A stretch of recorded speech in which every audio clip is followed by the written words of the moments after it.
Any cracks coming from Oregon this upcoming Friday? Can Michigan State even make this somewhat competitive? Well, let's find out.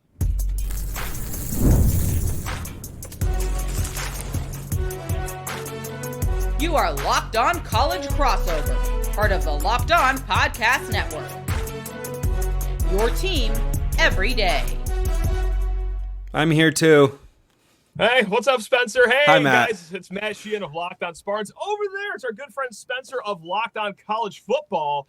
But today, specifically, Locked On Ducks. This man does it all. But before we're going any further, today's episode is brought to you by FanDuel. Place your first $5 bet, and you'll get started with $200 in bonus bets guaranteed. Just visit FanDuel.com to get started. Let's do this, Spencer. You know what? Let's actually kick this off on that gambling note from FanDuel. Right now, as things stand, 23.5 points. That's how much you guys are favored by over there. That's down. That's come down. That was 24. There's 24 earlier in this week. Is there sharp money on Michigan State money line coming in? Right. That's smart financial investing right now. But no, whether it's 24, 23.5, especially that line comes out, your first thought is Oregon deserves to be favored by that much over Michigan State. And I think Jonathan Smith is a really good coach. I think he's off to a good start, quite frankly. Competitive against a solid Boston College team on the road in messy weather conditions. Beating Maryland to start Big Ten play. Is Maryland great? No, but guess what? You won, and that's thumbs up. Smiling over there. That's a daunting road test, too. That is a loud stadium. Probably Maryland. Than Autzen. Maryland, a classic conference opponent for Oregon who's going to show up at Autzen Stadium later this year, just like Michigan State will on Friday night for the first time since 2014. I liked that game. It was a top 10 matchup. This one is not that. And when you look at everything on paper, Oregon should win this game by a lot. They should push for, if not cover, that particular number. I tend to think that they will because I think they're a much better football team than the one that slugfested their way to a 24-14 win against Idaho. But I think you've got the better quarterback. I think you've got the better running backs. That's maybe where the position groups are closest. The receivers, edge Oregon, offensive line, defensive line. Oregon stole Michigan State's best guy. This is just position group advantage Oregon everywhere that you look, and it's why the Ducks are a big favorite. Not to talk about our ex on this show, but how is Derek Harmon doing for you guys? We're going to get more nitty-gritty and ask you specific questions later on, but let's just get that I mean, I'm glad that you're not Instagram stalking your ex with a tear rolling down your eye because he is one of the 5 leaders in quarterback pressures this season in all of college football. And if you narrow that down to interior defensive lineman, I believe he is top 2 or 3. Regardless, he has been exceptional. I think there is an easy case to be made. He's been Oregon's best and most consistent defensive lineman this year. Now, Jordan Birch, one-time South Carolina transfer from a season ago, he's also been very good. And a lot of other guys have been productive. But if you ask me right now which defensive lineman is most important to Oregon's defense, my answer is Derek Harmon. That's just awesome. I just love hearing that. No, defensive line hasn't been too bad here for Michigan State. We just did an episode not too long ago. That's actually been the surprise so far this season is how much they've punched above their weight. Because, in the offseason, that was the big storyline. Simeon Barrow and Derek Harmon both leaving. So, great to see him do great things. But, again, we'll get more into the nitty-gritty specifically about our teams here in a little bit. But let's just do the broad blimp overview right now, Spencer. You guys are starting undefeated. You're in the top 10, of course. Oh, you guys are so good over there at football in Eugene, Oregon. But, what we saw in week 1 against Idaho and then close game against Boise, a really good Boise team. Let's not get it twisted right after that. Have those concerns washed away after those 2 games? Because obviously, you guys have played since then. You guys have had a really good win against prestigious, established Big Ten team UCLA just last weekend. Is all the worries just gone from Oregon after those first 2 weeks? I wouldn't say all the worries. And don't forget the 49-14 drubbing of a program in Corvallis that might beat the program in East Lansing right now. I don't know. We'll just have to see. I mean, ask Purdue how easy it was to play Oregon State in Corvallis. I mean, look, if college football were to do anything like the NFL, I wish it would be scheduling and basically nothing else. And anytime a coach leaves one big-time school for another one, those 2 programs need to play next year. Like 2022, USC's first game should have been against Oklahoma. That would have been must-see TV. Mario Cristobal leaves to Miami. Who should Dan Lanning's first game have been against? It should have been against Mario. That would have been fantastic. Jonathan Smith should have kickstarted the year against Oregon State. That would be really, really fun. But I wouldn't say the concerns are washed away. If Oregon built themselves a sandcastle through the first couple of weeks of concerns for Oregon fans, the tide is moving in to wash that sandcastle away. You can still see the remnants of it, and fans are aware of what that castle looked like once upon a time. You can see kind of the foundations of the towers, but they're not as tall as they used to be. And used to have this really cool moat. Well, the moat's kind of been removed. That's the offensive line. So I think Oregon has really sorted themselves out. I think they're a much more fluid team, particularly on offense, and that's why they've played well the last couple weeks. As crazy as it sounds, and it won't to Oregon fans, last week's 34-13 win against UCLA wasn't even that close. Okay. They outgained the Bruins. I think it was 439-188. It was a big gap. There was just a pick six, and things got away at the end of the half there. But Oregon was just fine. So they're a much better team than they were a couple years ago. Does not mean they've played their best football yet. Can we just, I know you talk with the team all the time personally. You're texting them all the time in your group chats. I was texting Dan Lanning 2 minutes ago before we hopped on. Yeah, that's sarcasm, by the way. I'm not doing that. But that'd be cool. That'd be cool. We'll see. But anyway, you can get his number and see if they could overlook Michigan State here to next week's opponent. Ooh. Because, look, there's obviously is 24-point underdogs or 23, whatever the number is. We're grasping for okay, where's the roadmap to victory here against a really good team on the road 6 days after you just played another really good team in Ohio State. One of them is maybe catch a team sleeping and looking down the line here. Can you promise that your team will be unfocused going into this Friday's game? I can't promise they'll be unfocused, but I can't promise they won't be unfocused and looking ahead. I think we've seen the look-ahead factor in college football my entire life and probably well before that, but especially now in the age of mass media, and players and coaches can tell you they don't hear the noise and they don't think about this, they don't think about that. Right. You think in the back of Dan Lanning's mind there isn't a thought, hey, we better have our team ready to go and play a good game this week as we go into Ohio State, or we have to know how to get our team ready for Ohio State. Like the word Ohio State, I can't confirm this because I haven't been at practice. I'd be shocked if the word Ohio State hasn't come up at Oregon's practice at some point this year. I think Oregon knows where they're at as a football team right now. Can you have the look-ahead factor? Yes. Is this game scarier just by way of being on a Friday night? 1,000%.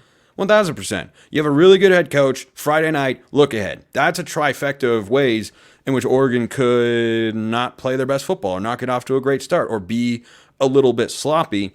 I don't know that I see a roadmap for Michigan State winning the football game. I see several roadmaps for the Spartans making this more uncomfortable than Oregon fans would like it to be. What's the of the whole roadmap? What highway is just the freshest paved? Like what could happen to Oregon, or what is there that you just worry about to make this, somewhat of a close game here for us State fans? Throw us a bone here right now, Spencer. That defensive line has to win against Oregon's offensive line. I think that's the point that it really comes down to. Oregon has only struggled offensively this year when their offensive line has struggled. Once their offensive line figured it out second half of Boise State and on, they've been great. Not good. They've been great. They put up 21 points in a quarter and 28.5 against UCLA. They put up 49 and did not punt on the road against Oregon State. They've been able to run the football. They've incorporated some play action. They've got the RPO game. Dillon Gabriel's using his legs a little more. If the Oregon offensive line holds up, there are too many weapons for this offense to not succeed. Fair enough. And we're going to flip it right now. You're going to grill me about Michigan State here in a hot second. Just get all down to the nitty-gritty about that team in green and white, shipping on over from East Lansing. But first, Spencer, got to talk people's ears off about FanDuel Sportsbook. Now, I do a sick thing. My listeners know this, but here's some for your listeners. Spencer, I do something called Hedge My Happiness. So, you know what? Actually, before my Detroit Tigers took on the Houston Astros, I bet on the Astros to win that Go series. Tigers. Go Tigers, baby. Big Mariners fan here, and guess what? I will sit here and say, big Tigers fan today. We're all shoveling dirt on the Astros right now. This is great. But hey, you know what, Spencer? If I had to watch the Astros win, I wanted to be paid out for it. And I did that financial common sense tactic over at FanDuel, America's #1 sportsbook. But of course, as we all know, for you normal bettors out there that don't hedge your happiness in some weird twisted way, you can just place bets like a normal person on college football, NFL. They got the futures, the props, the lines, the same game parlays. And of course, keeping it in tune this football season for Sundays. Hey, NFL fans, you can start the season with a big return on FanDuel, America's #1 sportsbook. So when you get a hunch in the middle of the game, you can check out the latest stats, view live play-by-play, and so much more on the same page where you place your bets. And best of all, you'll get started with $200 in bonus bets guaranteed when you place your first $5 bet. That is over at FanDuel.com, America's #1 sportsbook. Again, FanDuel.com. All right, I'm in the hot seat right now, Spencer. Grill me about everything you want to know about this. Oh, gosh. Scrappy So I get to put on my cross-examiner hat from mock trial in high school and just grill the witness on the stand. Here's the first question. Yeah, let's go. Here's the first question I have. How capable do you feel this Michigan State team is of executing what I'd consider roadmap #1 towards a stunning upset or an uncomfortable game for Oregon fans, which is what Oregon State did for one half a couple of weeks ago in Corvallis? Run the ball, don't really pass it, run the ball a little bit more, control the clock, run every play clock down to 0, essentially run chew clock in the first half. How capable are the Spartans of doing that on the ground? For Michigan State to run the ball? Yes. Is that what you're saying? Well, listeners of the podcast of Locked On Spartans know my answer. It's not inspiring. It's not the worst run game you've ever seen in the entire world, but based on what you saw from Oregon State, Jonathan Smith, Brian Lindgren in the last few years, that's a team that wants to run the ball. That is shown just, their play calling, but also their run-pass ratio. It is heavily slanted to the run over there in Corvallis. This year in East Lansing, not so much. Even that rain-soaked game at Boston College, they were airing the ball out at a pretty heavy split against the run just because there's not a lot of confidence in the run game. They do more damage on the outside zone run than the inside zone runs, but it's just not enough where I think right now Brian Lindgren can call the offense the way he wants. He's got to use Aiden Childs a little more because that's your playmaker on the offense. You don't really have any in the running back room. Yes, K-Ron Lynch-Adams. He's got that Isaiah Pacheco run DNA with him where he just runs like a Rottweiler. We have an Isaiah Pacheco clone. His name's Jordan James. See, they're fun to watch, right? But they don't get a lot of help from the offensive line, which in East Lansing has been bruised, battered, and my goodness gracious, we are starting a true freshman at left tackle. Speaking of a lot of Idaho talk on the show so far. 3-star from Boise, Idaho, Rakeem Johnson. He will be lined up. Look, here's all I'll say to Spartan fans out there. If you're superstitious, which I'm not, I'm incredibly superstitious. I am, yeah. Currently, the only football players to cause Oregon problems have been from the state of Idaho. This does not only extend to the Vandals in week 1, Boise State in week 2, but for a half, Oregon State played Oregon to a 1-touchdown game, and then Oregon shut them out in the second half. Their quarterback, Giovanni McCoy, transfer from Idaho. So if you have that aspect, I'm just saying that there are worse things that you could have going for you. But where does that leave the passing game? Because I talked earlier this week here on Locked On Ducks about how the defensive game plan, to me, for Oregon is make sure they can't run the ball. That is key number 1. You take away the run game, and Aiden Childs, 8 picks, 5 touchdowns this year. What's wrong with the Michigan State air attack? It is human cryptocurrency. That's what I tweeted the other day as he faced Ohio State. And it just felt like that the entire season, literally from the first play of the season, was an interception. Now, that was a great play by the defender. I'm not going to slight Childs for that. But he has had some moments, whether it's just inaccurate throws or just bad decision-making, that's hurt Michigan State. But at the same time, the very next drive, you're going to see a throw that you will only see made on Sundays or from maybe 10 other quarterbacks in college football. To the sideline, 20 yards downfield from the opposite hash. So every drop back is a game of Russian roulette with Aiden Childs. It is fascinating, so you will get the good, the bad, but hey, with the run game being as pedestrian as it is, they kind of have to rely on it. Now, I will say, like you said, 8 interceptions. It's looked rocky. I think he took really good steps last week against Ohio State. His interception came in the second half, just on a bad throw on a screen, really airmailed it. But for the first time all season, for a whole half, he did not put the ball in harm's way against a really good Buckeye defense. So growing pains are what we're used to over here in East Lansing. That's just been the talking point of the whole podcast. But we are seeing growth. We're seeing the growing part of these growing pains too. It's just slow but surely. We're going to work our way up there. Yeah, Childs is a mega talented guy. He is. Like a Sunday kind of guy, but he's a long ways away from being that caliber of quarterback right now. But I want to ask you about the Michigan State receivers, because if he's going to have success, they have to get separation. And Oregon's pass defense this year has flat out been phenomenal. Last week, Ethan Garbers, 12 of 20, 118 yards, 2 picks. Maddox Madsen, Boise State, under 50% completion. Giovanni McCoy, Oregon State, wasn't tearing anybody up. Jack Lane, I think that was the quarterback's name, from Idaho. It was so long ago at this point, I barely even remember. But Lake Oswego High School grad, shout out to the Lakers. I just look at the way this Oregon secondary has played this year. They are deep. They are talented. They're playing at a really high level. What do the Spartans bring to the table on the perimeter? I think it's fine. I don't think that, I'm going to upset too many State fans by saying that. I think that's an accurate description of the wide receiver room. Look, Montorie Foster, Jerron Glover, solid, outside. But we also have true freshman Nick Marsh, who, of course, we think the world of. He had a monster game against Maryland. I also think that was a little bit more about how bad Maryland is in the secondary than how good Nick Marsh truly is right now as a true freshman. Like, he is a star, don't get me wrong, but man, I think that was a little bit more of the terrapins. So it's fine. Now, what does help is that, hey, here's something that didn't happen against Boston College. They're healthy. Like, Jerron Glover and Nick Marsh were both out for that game, too. They came back last week against Ohio State. Jerron Glover had some nice moments, Nick Marsh, too. But, yeah, I do worry about this receiver versus Ducks secondary matchup, just because we've seen some good secondaries, but nothing quite like what we just saw last weekend, which we did decent against in the first half. But, man, the Ducks secondary does scare me, so I will confess that right now. Yeah, and I think part of the reason the secondary for Oregon has been so good this year is the defensive line has been very good so far this year. And that Michigan State offensive line, I don't know if Oregon's defensive line is on Ohio State's level, but boy, they feel like they are very close. They're at least in the same class.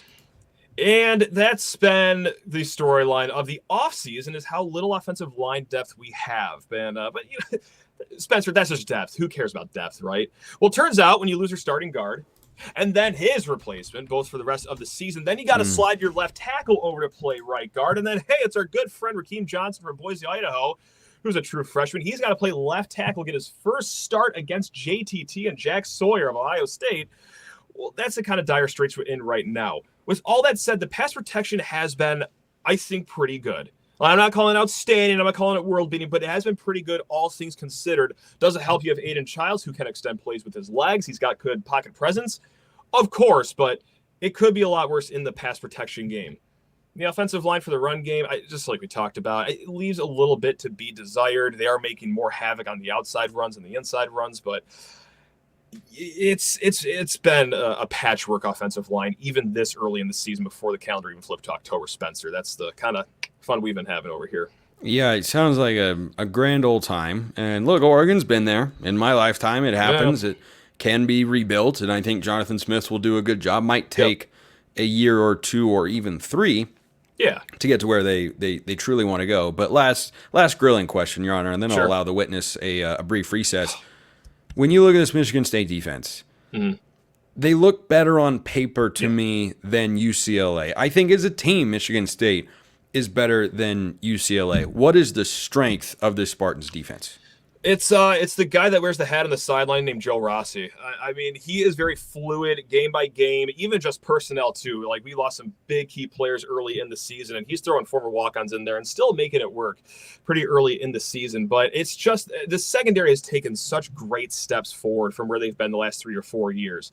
Now, is that saying a lot? Absolutely not. They were either dead last or second to last in every passing defense metric that you could even name in Big Ten play. But they're getting great production out of guys like Charles Brantley. Okay, like, that is some fantastic coaching out there. Malik Spencer, yes, he had some gaffes last week. Overall, plus player. Nikai Martinez transferred out of UCF. It's been really solid in the secondary despite some injuries, and we've just been starved for that kind of secondary production for a while. Here, Spencer, it's been sad times. So it all starts with defensive coordinator Joe Rossi, the big hire from Minnesota, and it goes down to the players, especially in the secondary. What should we talk about in the last segment? Any ideas? Volleyball team looking good over there. Yeah, I think so. They were in the Elite Eight last year. Really good. Let's go. Really good. Hey, yeah, let's talk volleyball when we come back from the break. Spoiler alert: we're not going to do that. All respect to a wonderful sport. Volleyball's the best. All right, so Spencer, let's actually keep it with our good friend Rakeem Johnson, the left tackle, because you know what? You mentioned this guy earlier. Jordan Birch, I believe 3 sacks on the season so far. He's been a really productive player for the Ducks.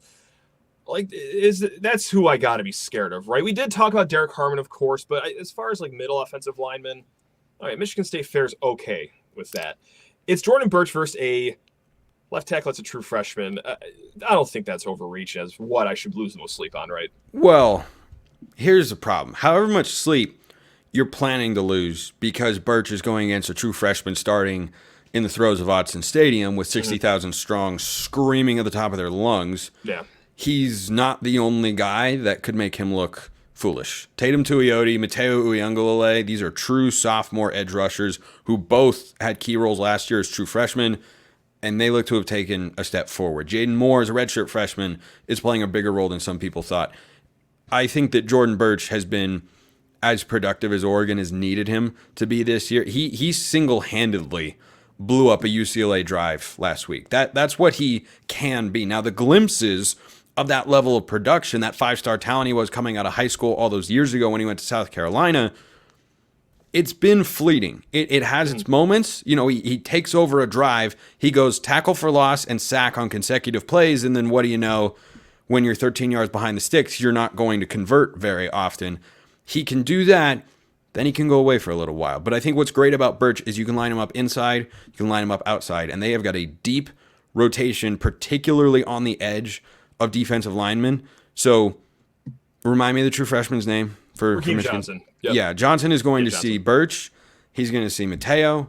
He's going to see Tatum Tuioti. He might see Marion Winston. He might see Jeffrey Bossa, a fourth-year senior linebacker, blitzing off the edge. He's going to see a lot of different people. They mix and match with their personnel. They don't rotate quite as much as they did a year ago, but they have a lot of different playmakers who have been really good so far this year, and I feel really good about Oregon's defensive line going into this game. And let's talk more about one of the keys that you just mentioned right there for your Ducks. It's just eliminating the run game for Michigan State. Right now on the season, I see 4.5 yards per carry allowed from the Ducks, which is just somewhere in the middle of the pack. However, you guys get the asterisk, the fact that you played Ashton Genty. Yes. So the AJ asterisk, as we can call it. Yeah, that's no small potatoes. Arguably the best college running back since our guy Kenneth Walker over here in East Lansing. But take the Boise State game away. Are you satisfied with the run defense? Do you think that's going to be, just a no doubt they will shut down Michigan State's run game? I'm still stuck on your take of, is Genty the best college running back since Kenneth Walker? Yeah, you like that? It's pretty good. Yeah, thanks, man. It's pretty darn good. No one is popping into my head immediately. Mm-hmm. I don't think I'm missing anybody. I don't think we might have to come back to that one. But yeah, yes, that's a good bye week segment right there. Yeah, it is. There we go. Yeah. The answer to your question is yes. I feel really good about the way Oregon's defended the run. UCLA couldn't run the ball. Oregon State couldn't run the ball. Boise State able to run the football. Okay, Genty is ridiculous. Should Oregon's defense have played better? Right. Yes. Oregon's defense has played better. You have a secondary that has played well in coverage. They are really, really good defending the run. I mean, you got a fifth-year senior in Dante Manning who has proven himself to be, I think, a pretty solid tackler. Tez Johnson and Kobe Savage, both good tacklers, Tez especially in the run game.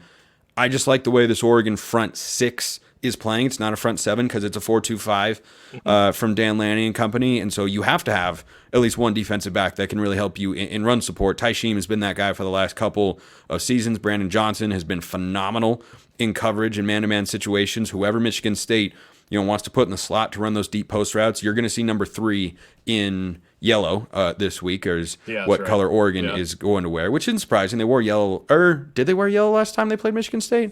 I believe so, if memory serves correct, at least at Autzen Stadium. When it was I think at Autzen they wore yellow, but they've got super cool. For Michigan State fans out there, if you haven't seen it, this is not a gushing over some random uniform that Oregon did.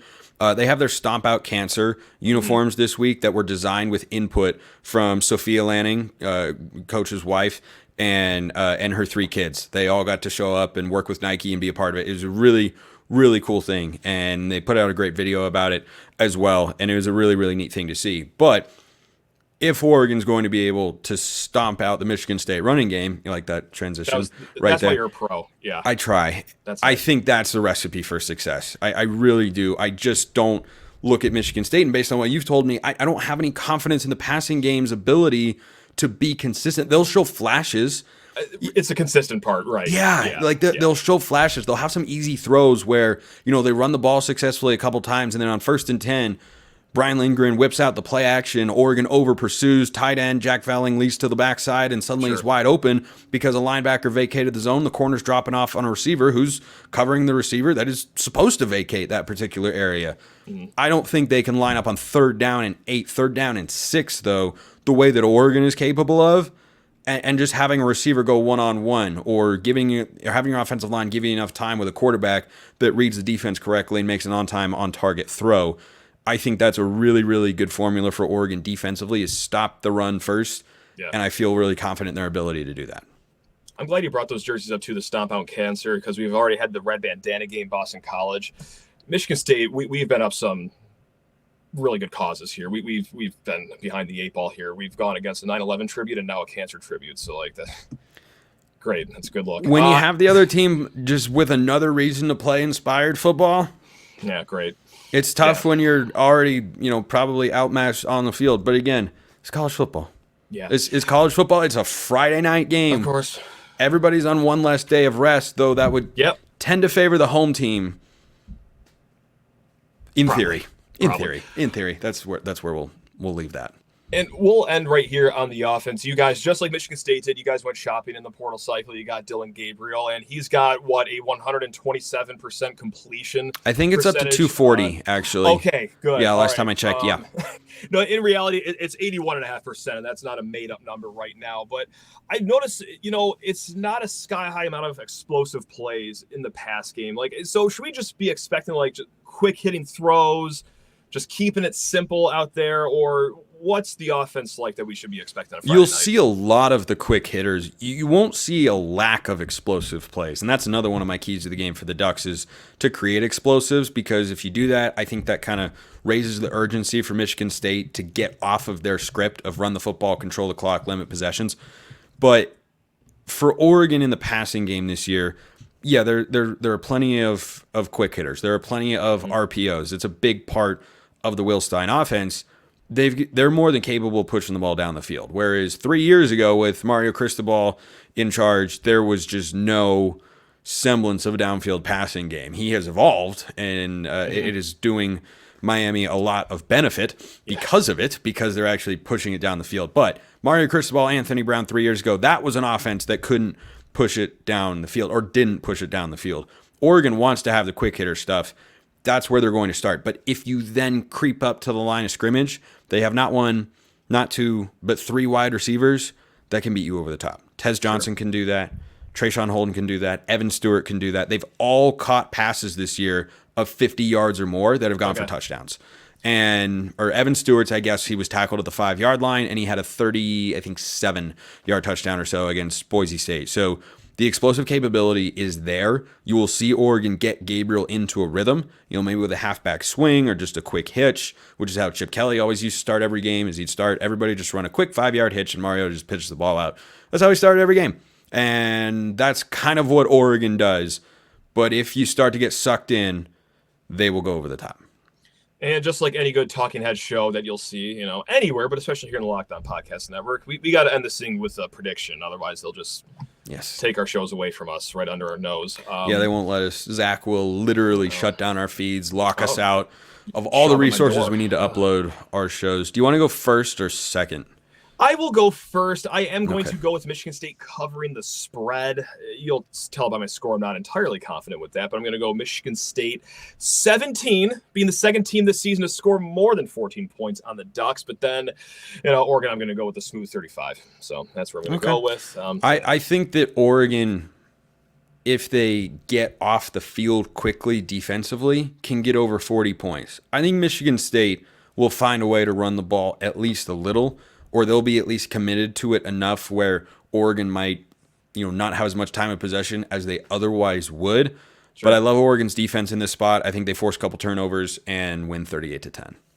There we go. You've heard it here first. You will both hear from both of us, or you will all hear from both of us. There we go. Nailed it. At the end of the game on Friday over there, that's Spencer, Locked on Ducks. Hey, what's up, gang? It's Matt from Locked on Spartans. Until next time, I'm a terrible weatherman. Look at this point. Oh, dude, I am pointing at the sign. When I try to point to things, I do it at a 10% hit rate. It's completely embarrassing. It's so hard. It looks easy, and it's not. Shout out weathermen who are right like 30% of the time.